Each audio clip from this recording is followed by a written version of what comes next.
In 1994, we were told, if you're wandering downtown, go to Yeoville, pass Hillbrow and go to Yeoville. Because my grandmother, who grew up in Sophiatown, who came from the northwest, I'm from Eswatini, Swaziland, you know. So this table is normal for me. It'd be me and my wives, you know. You know, making dinner all the time. But a good king who cooks for his harem and do it right, you know what I'm trying to say? Not the fuckery that's going on across that fence. And I've known Johnny 25 plus years. We grew up together with Johnny. We share a special friend, Tumisani. This one, this beautiful guy here. Me and Tumisani were 6 months apart. We lost him 19 years ago this week. 19 years ago this week, you know. He passed on the 29th of May. We were both 27. So 19 years ago I was 27. Sorry guys. You know, I'm an old man. and we came to film school here. We were called Free Films. This room was called Free Films. This is where we made Yizo Yizo. Yeah, in this room here. Yeah. So now the Netflix Ching Ching are coming back. Netflix is buying to Yizo Yizo or something, you know. We were the young kids running around in the film school here. Tumisane left to work for an advertising agency called Bates. I had met him at Carlton Center. I met Tumi when we were 17. It was 2 months when I had lost my best friend who died violently as Dumi in Soweto. And I finished my school and I came to the city. Then I met Tumisane and I hugged Dumi, and for 10 years he became my best friend, my mentor, my leader. Dumi's been dead 19 years. I'm still trying to think the way he thought, to do things the way he did, to dream the way he dreamt, you know. His grandfather had come from Tamil countries in India, and his grandmother from Soweto, and they were selling flowers, and his grandmother was from Mamuloi. And so he was a hairy guy in school, so we all loved him. I hated him, he had hair all over. And you know, we were a young guy, we used to share a bed, and I hated his hair. And people said, don't come close. Because all the time it turns me on or tickles me or something like that. I didn't like that.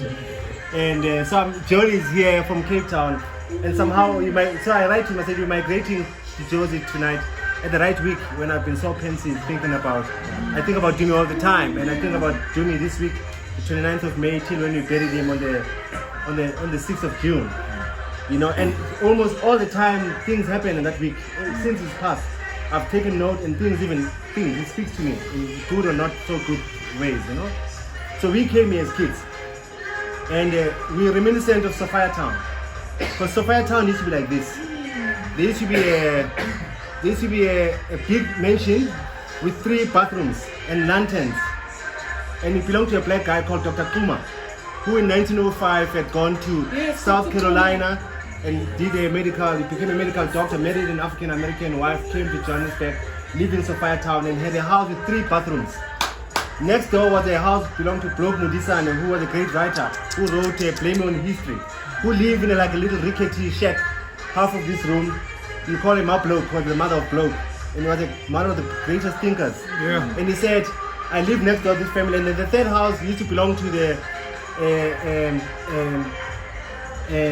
not Dolly Ratebe, not Miriam Makebo was there, not Hugh Masekela's family, Tandy Klassen. Yeah. So they're called the Klassens, and the father had 2 American cars, like a Buick, I think in the reading, and a Pontiac, black guy, and they take their kids to German opera school, like a conservative to learn to sing, so like an uppity black family.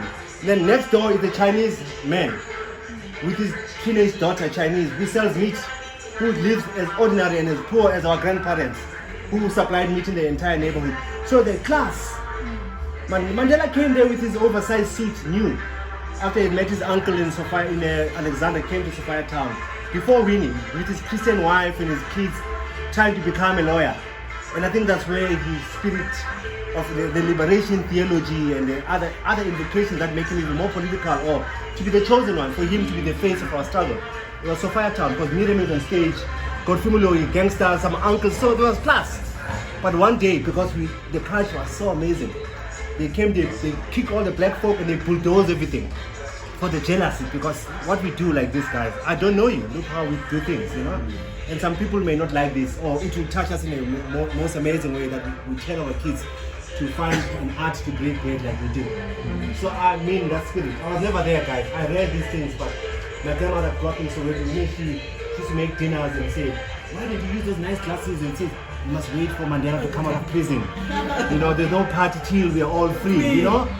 And then I used to be the kid who buys the one-rand steak in the butcher. I was an A student in school. But when you go to the butcher, I get embarrassed because my grandmother, I live only with my grand. She give me 1 rand and say, go buy steak. At that time, poor Soweto neighborhood, everybody buys 3 rand, 4 rand steak because the families are 8, 9. So I was the kid who buys the 1 rand steak. School, they laugh at me. This guy always gets A's, but he buys 1 rand steak. But my grandmother used to slice the steak like a Prego to make sure that I get the same size as hers. Even if he shrinks as he fries it, I'll get a bigger one. And the kids at school didn't know, even though they thought I'm the 1 rand steak kid. Because some of those kids who bought 5 rand steak, they probably live in a big family. They may not even taste the meat. They end up eating the sauce or the potato. Because, you know, we look good when we are buying the meat, but they don't know how well I live at home with my 1 rand steak, you know. So I've always been on the low, you know, because I always know how good I feel inside, you know, even after all and all of those things, you know. So I'm happy to be around you, you know. I've been following this guy for so long. This guy, I always see this guy. I met Begim Selegu in 1993. He taught me Ayurvedic food. He taught me about Ayurveda. I used to hold his thing to insulate him. I knew his body, you know. And he used to walk with me from market theatre after rehearsal and looking for. He said they don't want the North Indian food. You don't want those creamy curries and he wanted some. He said let's look for Ayurveda, you know, like he speaks slow. Let's look for something watery, where they make a dal and it looks so poor. You know, that's where the good food is. The greatest musician on the planet. And when I eat with him, he says, can you taste the cumin? Can you taste the fennel? And I'm 18, man. Come on. What do I know, you know?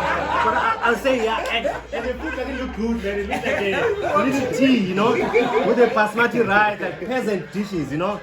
And then I see him on the keys, you know, and I'm always holding his hand. He had about 7.5 fingers. Yeah. But he was the greatest pianist as if he had 15 fingers. On the planet. You know, the way he strode across the harmonies and his stories and the love, you know, when he looks at you, you're like, I mean, people look at the Dalai Lama sticking out his nose, his tongue. Begim Selegu was the most beautiful guy, you know, just to see him and to be around him. You know, Peter Makurube, our big brother. Yeah. You know, Peter, you know, this guy was a Soweto middle class. You know, he came here, he worked at Radio Bob. He honed Shadow Twala, Brenda Sisane. He was there long before. When everybody was running for Mandela, he was going to interview the Sisulus because he always knew the others. You know, he said the Sisulu, what a great love story, Walter Sisulu and Mama Albertina, because he couldn't get hold of Mandela. Because he always also could say, why Mandela? All of this. Look at other families that also made part of our story. And he came here and started something called Monday Blues, which was an open stage, where Abdullah Ibrahim would be jamming with an ugly swine like me, who's just strumming the drum, and Abdullah is there. But with Peter, he had put together those gigs for free. And the young Sophiatown and Donna came for the first time. Yeah. Me and Dumi used to hold the TDK CD of Simpiwe Dana. TDK, of her recording herself. And we always want to play it at the shows. And then she came on the Monday Blue stage, and Moses Muleleko was born in that stage. Simpiwe Dana was born in that stage. John Hassan, mention them. Like he was a cream because he knew how the art world worked. In those days, the white bars were white bars, but we were the first kids to kick the door in a white bar and bring black culture and score ourselves white girls and so what I wanted to say, about me. What I wanted to say is that I'm a product of this city, you know, and I'm a mad hatter and I'm confused because I saw so much beauty and somehow it has diminished. But I have hope, you know, and we are here, you know, and I'm just here to connect. I'm using food to connect us and connect our stories to say, especially so beautiful, you know, the unholy trinity is called Kill Bro, Bury Me in Yeoville. Kill Bro, Bury Me in Yeoville, or Fatson Main, or Bamfontein, or Postbank, or Hyde Park. This city has become something else, you know, but this is where, you know, the Jewish migrants came in the 30s. This is where the Jewish political luminaries of the ANC grew up here because they understood the others. They came from Latvia, Lithuania. They didn't want to be part of the white hegemony, the comfortable, you know, from Killarney up north. They didn't look north, they looked south. And they understood what it meant to coexist. Our grand uncles used to come here and look like gardeners in the day, but at night they're busy painting a canvas like this. And it was, even though it was illegal by law, but they were hidden here. And Abdullah Ibrahim came past this neighborhood to play piano, and the Black Sash collected some money. King Kong was born in this neighborhood, one of the greatest players ever had. Was born in this kind of neighborhoods. So we are sitting on top of heritage. And you know, when people book online, I don't know who's coming. So I'm happy that we feed this table. It could have been like some influencers, you know, saying who's this guy, who are these aunties in the table, you know. So I'm happy that we got beautiful friends and that we brought to this table because I didn't know you. Like, what audition you to be here. Hi, brother. Big up. So let's sip from this fountain of youth. And take all, because soon we're flying off to London. You'll only be seeing on Instagram and all of those things. Love you, brother. I want to thank you. Thank you so much. Thank you very much. Thank you. So I want to I didn't make jollof rice, guys. I'm sorry. So I made a samp risotto. It was a bit warmer. I made a samp risotto, like samp and kale and saffron, you know, and simple stuff. And I made a little achalaka, like a pickle with aubergine, a little bent aubergine, black soy sauce, and fenugreek. Trying to invoke. This dish there is a cassava leaves. Like called the green gambas, cassava leaves with a peanut sauce. Cassava leaves and petit pot, green peas and brown beans. But the idea was make a little peanut sauce with the wild leaves are called cassava.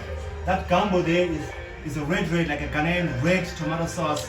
It's thick like a shiro from Ethiopia. I put some capers to make it like a puttanesca. I put some chickpeas to give it a little northern Moroccan. Our cousins up there who, even though they deny us, you know, but the idea was to hide it. The idea was to hide the okra, the lady fingers, and my okra doesn't slime because you know, longer the days. I was in India, I was learning how to dry fry okra. I like it crispy and you know, because this fear factor makes us run away from our food, you know. And it gets messy, it gets sticky, and it's not nuanced, you know. So I made something more Leonage, you know. But it's like a gum out in New Orleans, and you know, African Americans are always trying, you know, missing home, making dishes, giving them wrong names. And I said it's fine, and I enjoyed them. So I come home, let me reappropriate and correct. So it's a vegan dish. It's got a lot of Ethiopian, Ghanaian, the idea of the okra, to have lots of okra underneath there, and the red onions. This is like Egyptian chicken that is cooked in sumac, and olives and lemons, and the brine is quite sour to the core. And like good chicken from Walkerville, from a farm, a friend of mine always give me like some nice good chicken. This is the red snapper. It's from Mozambique. It's a Mozambican fish. Red snapper, and I made a little pepper sauce. It's got fennel and fermented vinegars. With also a little sour. I made mandazi, magwinya. Yes, mandazi from puff, beignet. You call all the names. Don't call anything but donut, not donut. I put a little beer in the dough. And then when I find them, they pop up like souffle. I made the tofu just for control. Japanese firm tofu with greens and soy sauce and the little, it reminds me of Devon. Yes. The idea of the pineapple and the sprinkle of chili underneath. So I tried to make a little habanero and chop the pineapples. But in Devon, they used to put the pineapple in the skewer. And put then they sprinkle the masala, and then you want to dust it away, but you like the sweetness of all the confusions are all ours. Let's break bread. I'm going to make desserts. We're going to make a lot of drinks.